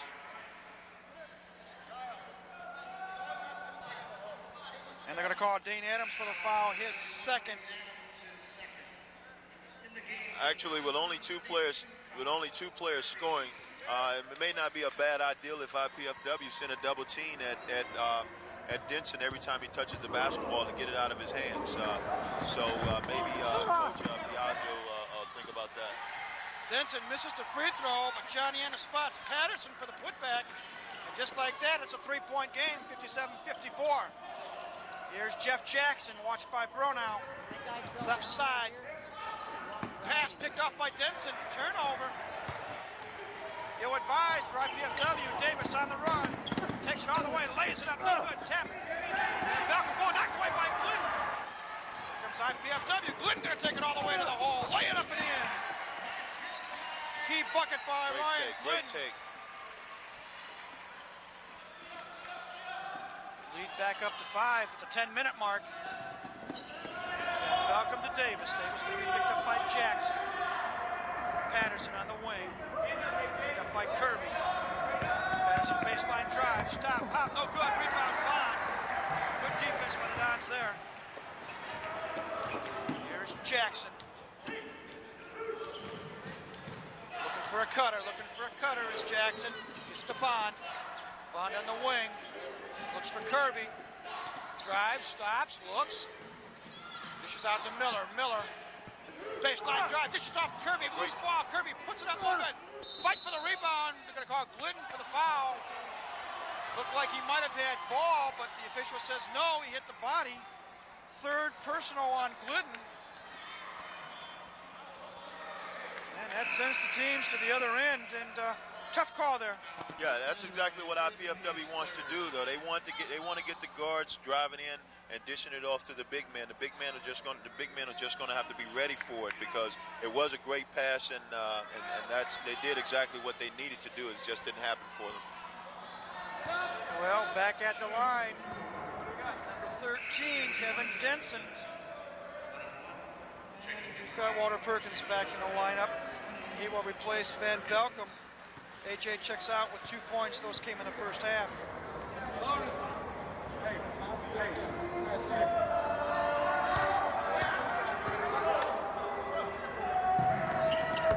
It was good.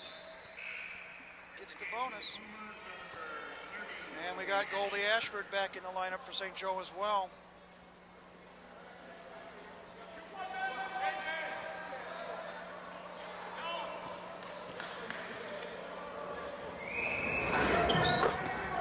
Well, big night for Denson. 14 second half points, 27 for the game. That's 59-56. Here's Jackson, baseline drive, whistle. And again, Blocking foul going to be called on St. Joe. Bronow picks it up. It's his second.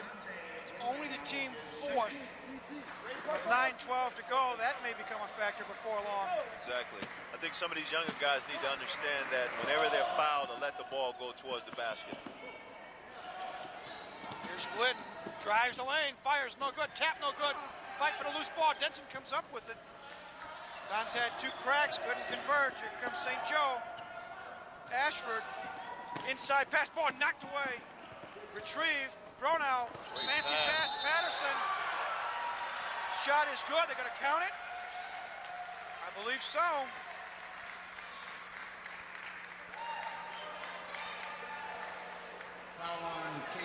Gonna call it on Casey Runyon, who had checked in the lineup. Bucket by Patterson is good. And a timeout is called on the floor. 8 minutes, 50 seconds left. Art. We'll be back after this message.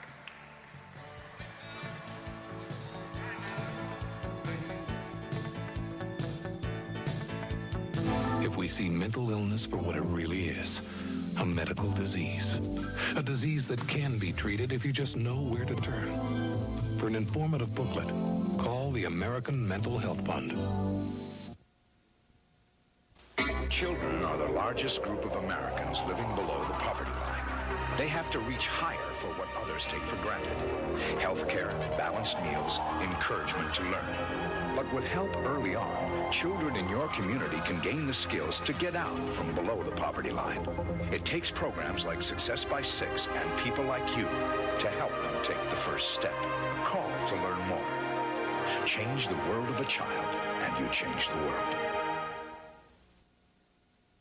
Welcome back to the Gates Sports Center, everybody. Mike Miles, Nikita Wilson, happy to be here describing the action for you tonight. 8 minutes, 50 seconds left in regulation time, and right now it's a nail-biter, Nikita, 59-58. Don's on top by 1. Yes, it is. IPFW's played really tough tonight. I think they need to just get a little tougher towards the end of the game, and I think that's been towards the end of the game is when they usually lose some of their games. So they need to toughen up, and they need to stop Denson and Patterson, because those are the primarily only 2 players that are killing them right now. So they need to either run a trap at those guys or run a box at them to stay all over them, because they're the only ones who are being effective against them right now. Speaking of Chad Patterson, he is at the line, going to try to convert a 3-point play opportunity. He has 8 points in the second half, 20 for the game. And he's good, and we are tied, 59-59. Pressure put on by Davis on Jackson. Jackson, there, he double dribble, and he did lose control of the ball. Key turnover for IPFW. Jeff Jackson, he's going to have to take care of the ball in the front court. He is the leader of this team right now, and he needs to step up and be a leader. Here's Bronow on the wing, picked up by Whirling. Lob pass inside. I think he thought that Denson was going to come inside, but he didn't. Picked off by the Dons. Jackson, Glidden, inside pass for Kirby, ball out of bounds. It'll remain in IPFW's possession, 28 in the shot clock, 8:29 on the game clock, and I think IPFW may need to score on this possession just to reestablish their confidence. This is a huge possession for them. Jackson, watched closely by Ashford. Glidden for 3. No good. Rebound. Ashford. St. Joe on the run. They can take the lead with the basket. Patterson. Offensive foul. Chad Patterson. Good defensive job by Jason Whirling.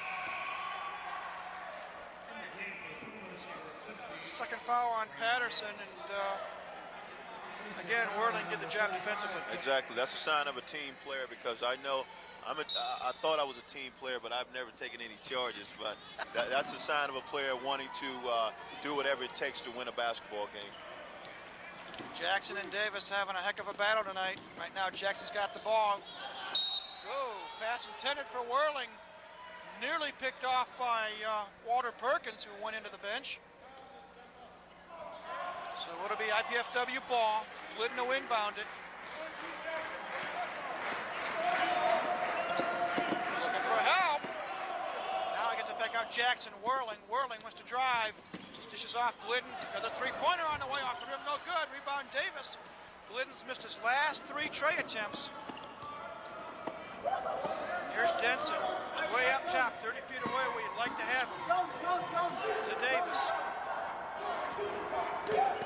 Out of Patterson. Interesting, they have their big men way up high. Perkins, baseline drive, stops, pop, partially blocked by Glidden. Ball goes out of bounds. Nice defensive play by Ryan Glidden there, Nikita. Yes. What's happening on the offensive end with St. Joseph, what they're doing is they're having Denton slide in there from the back and trying to get Patterson to pass it into him. So IPFW needs to make sure that they block that off because they are trying to step in that lane. And once a player gets it in the lane, it's tough to stop them. Davis, 11 on the shot clock. Davis picked up by Jackson, 8 on the shot, 7 on the shot clock. Here's Patterson, tries a long range, off the back of the rim, no good, loose ball. Picked up by Bond. Outlets it to Jackson. Jeff Jackson, double team, looks for help, gets it to Bond. Dishes off. Miller for 3, off the rim, no good. Rebound fought for, picked up by Davis. Davis leads the break. Now he holds up. 7 minutes to go. Here's Perkins on the wing, looking for either Patterson or Denson. Gets it to Denson up top. Denson wants to drive on Bond. Lays it up off the glass and in. St. Joe reclaims the lead, 61-59. 6:45 to go. Here's Jeff Jackson. Watched by Ashford. Looks for some help. Lob pass, Kirby. Nice pass. Straight off the glass and in. Nice eye movement, nice eye reading between Kirby and Jackson, and we're tied once again. IPFW must change their defensive philosophy, though, because they must stop Denson. Because right now, he's running out of control right now. Denson dishes off to Ashford. Ashford up top, going to be picked up by Jackson. Ashford drives the lane. Laced up off the glass and in. Shot goes in like that. Usually spells trouble.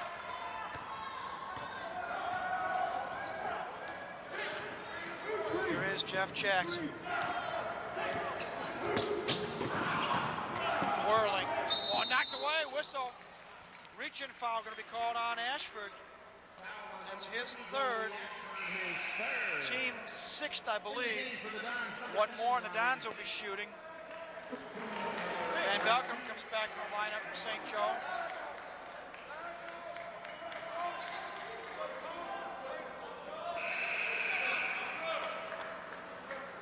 Also Hiram Thomas comes in for Denson.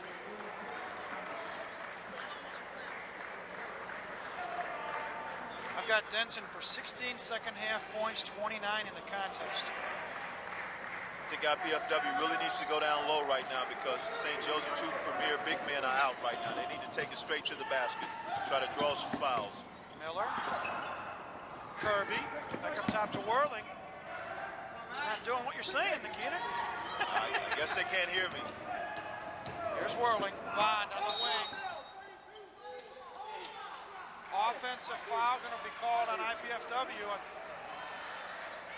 I think it's Kirby, but let's make sure. Yes, it was Kirby. That is 4 personals on Kyle Kirby. Unfortunately, since he didn't have control of the basketball, St. Joe's at the line shooting 1 in bonus.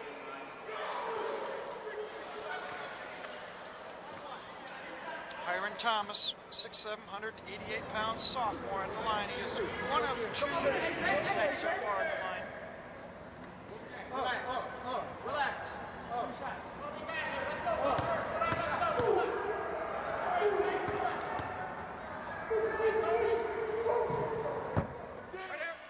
I stand corrected. That was the 11th team foul, so it is a 2-shot foul. Thomas misses the first one, but he gets another one. Can make it a 3-point lead for the Pumas. No, rebound, fought for. He's got it. Whirling, fight, jump ball going to be called. It's going to be St. Joe on possession. IPFW has to take advantage of those opportunities there. They missed 2 free throws. They definitely must box out because if they don't, they'll find themselves down in this game again, down even further. Ashford's going to inbound it, watched by Glidden. Bounce pass inside. Whistle, holding foul. If it's on Kirby, he's gone.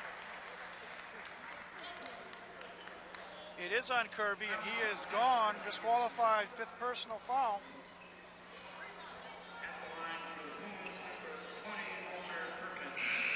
finishes with 9 points on the night, 3 field goals, 3 of 3 at the line.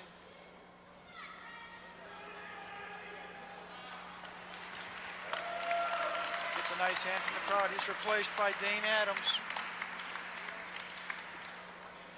Kirby averaging 17.7 points a game, so let's see which one of his teammates can help pick up the slack. Perkins at the line. Free throw's good.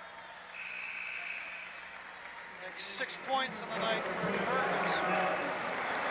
Thomas goes out, and Denson comes back in, so looks like St. Joe is giving Denson about a 30-second blow and getting him back in there. When he's their only scorer, one of 2 scores, you got to have him back in the game.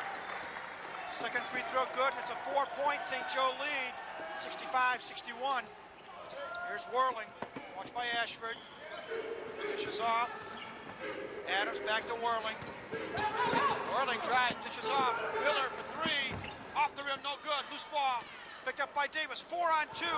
Denson to the hole. Off the rim, no good. Rebound. No good. Rebound. Adams. Big sequence there. IPFW dodges a bullet. See if they can convert. Whirling. Picked up by Denson. Adams. Bond underneath. Shot up and in. Nice pass. Great pass. 4 points for Ryan Bond, and the lead's only 2. Here's Denson. Stops. Pops from 10. Yes. Denson knocks down another one. 67-63. 4:36 to go. Here's Whirling. Looking for some movement. Adams on the wing, picked up by Denson. Looks for underneath. Bounce pass Bond. Back Whirling. Nice give and go. Goaltending call. As Perkins put that ball up off the glass. Goaltending. Basket is... Put up the basket to Jason Whirling. It's his second of the night for 4 points. Jackson checks back into the Don lineup. As does Chad Patterson for St. Joe. 67-65. Pumas by 2 with the basketball. 4:19 remaining. More substitutions.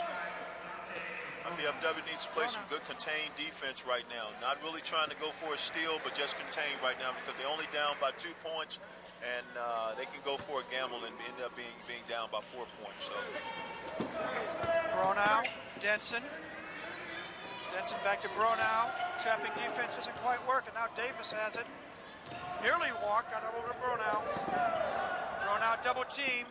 Kicks it out to Patterson. Patterson. Denson inside, fires, off the rim, no good, gets his own rebound. No, Patterson has it. Good hustle on the part of Patterson. Gives St. Joe a fresh 35. Bronow up top, Davis. They're going to run some clock. Davis. Perkins, baseline drive on Adams and Whirling. Oh, they're going to call Whirling for the blocking foul. Jason just didn't have his feet planted in time.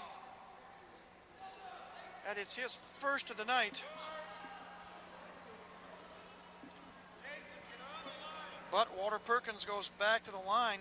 Foul on number 25, Jason Whirling. So far tonight, Perkins 5 of 8 at the stripe. Add a field goal and gives him 7 points. Shooting 2. First free throw is good. Makes it 68-65, under 4 minutes to play. Walter Perkins from Orlando, Florida. Second free throw, no good. Glidden with the rebound. Outlet to Jackson. Here come the Dons. Jackson, watched by Davis. Stutter dribbles, whistle. Blocking foul, I believe, on Davis.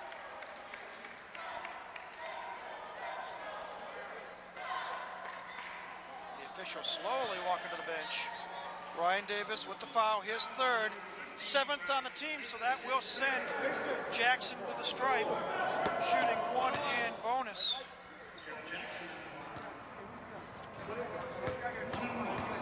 73% foul shooter is Jeff Jackson. First free throw's good.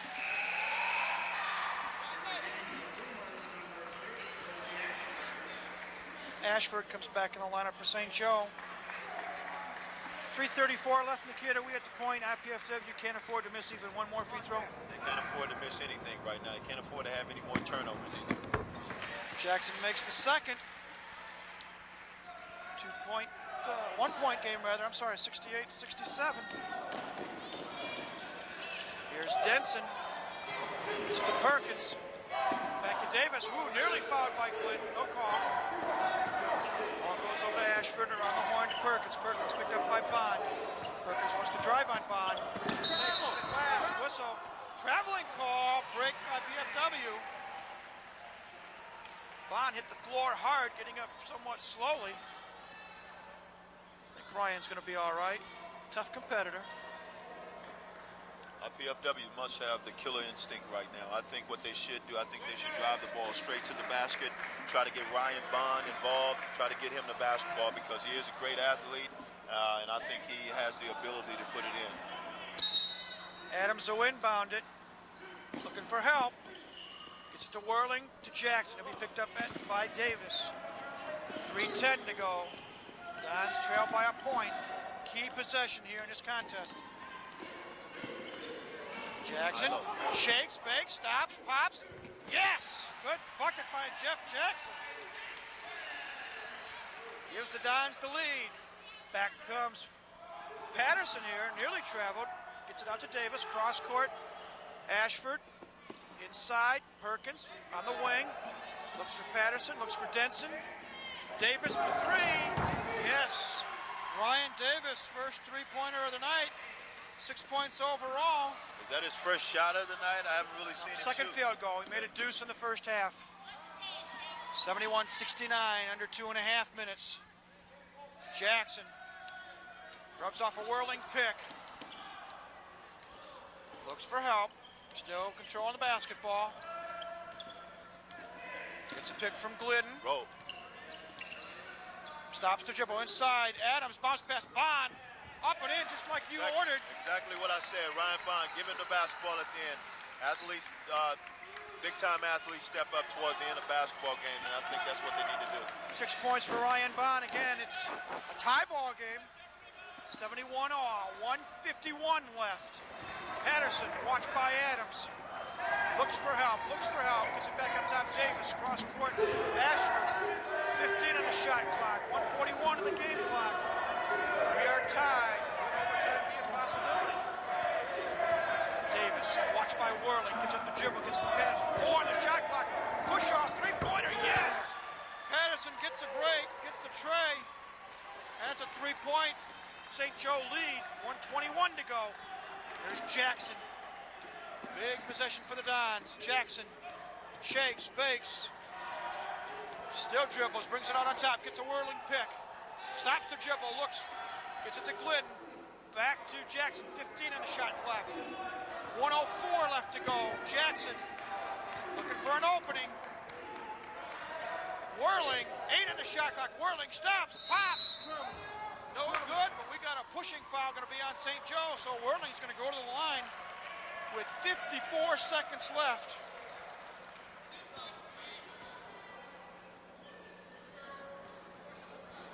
Going to call foul on Perkins, his fourth.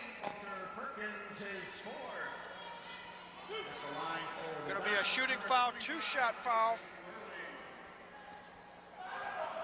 for Jason Whirling. First free throw's good. 74-72. Timeout called by IPFW. 54 seconds left. Nikita, what is Andy? Oh, okay. Tune in to Channel 6 Saturday evening, January the 13th, to watch doubleheader basketball at 6 o'clock. Take on the IPFW women's team. Then at 8 o'clock, the IPFW Mastodons host the Southern Indiana men's team. Catch all the action of Great Lakes Valley Conference basketball right here on Channel 6. Well, Nikita, 54 seconds to go. We've got one more free throw for Whirling. What do we do? What does IPFW do? What's Andy saying to his boys in the huddle? Once again, I don't know what he's saying, but what I feel that right now, it's just lots of time. I think they just needs to play some good, solid, contained defense, box out, especially box out, because St. Joseph has got some second shots that could have been the difference in IPFW being up and down right now. So I think they just need to play contained defense and then come back down and take it straight to Ryan Bond. Allow him to win it for them. Well, both teams getting their final instructions at their respective benches.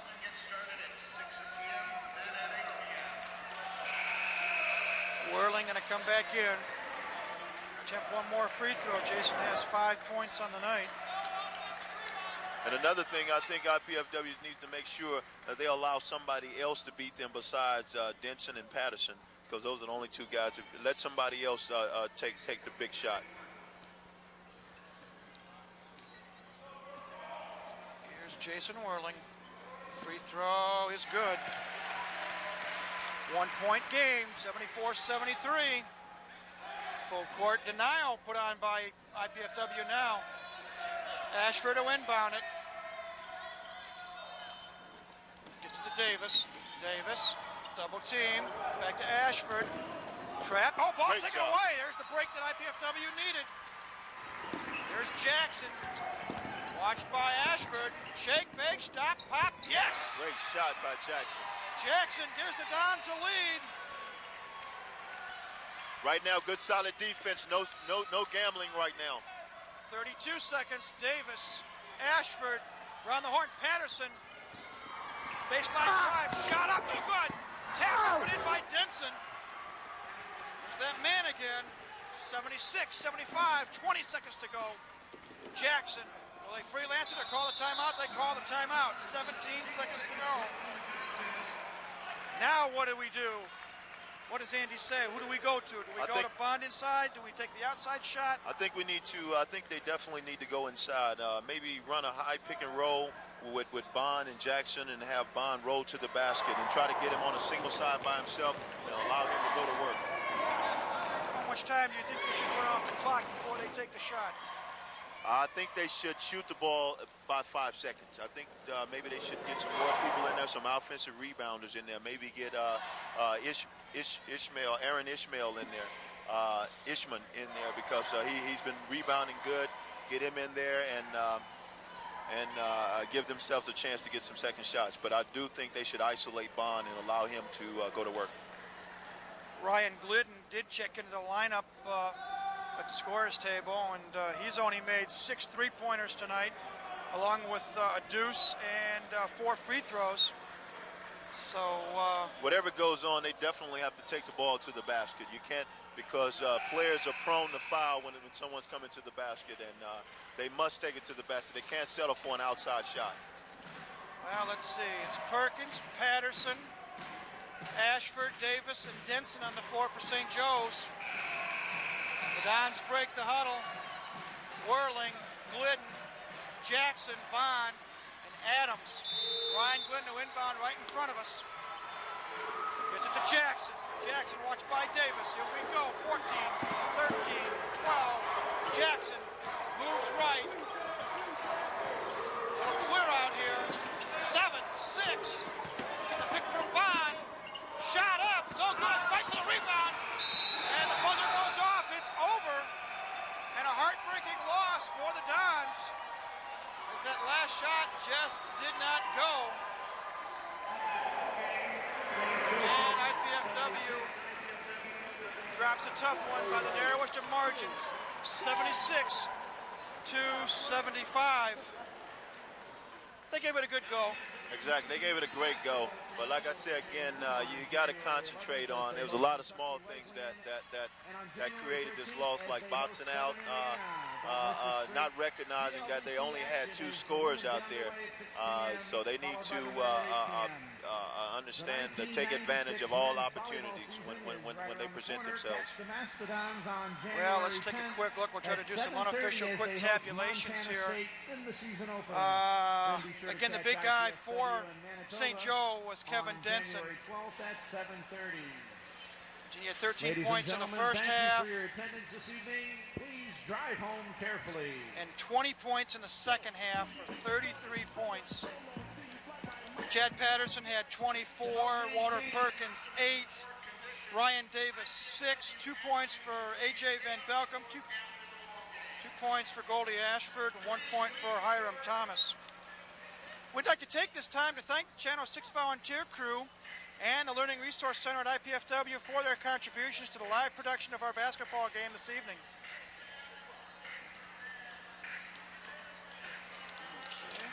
The telecast of this IPFW sports event is copyrighted and the sole property of the College Cable Access Center and IPFW. Unauthorized duplication, exhibition, retransmission, rebroadcast, or other use of this event without expressed written consent is strictly prohibited. Don't forget to tune in to Channel 6 Saturday evening, January 13th at 6 p.m. to see exciting Great Lakes Valley Conference basketball action as the Screaming Eagles from the University of Southern Indiana take on the IPFW Mastodons. Right now, for Nikita Wilson, this is Mike Maas bidding you goodbye for now from the Gate Sports Center on the campus of IPFW. Once again, our final score tonight in the men's contest, St. Joseph 76, IPFW 75. And the women's contest saw IPFW remain undefeated. They're now 10-0 following their 82-72 triumph over St. Joe. Good night, happy holidays, everyone.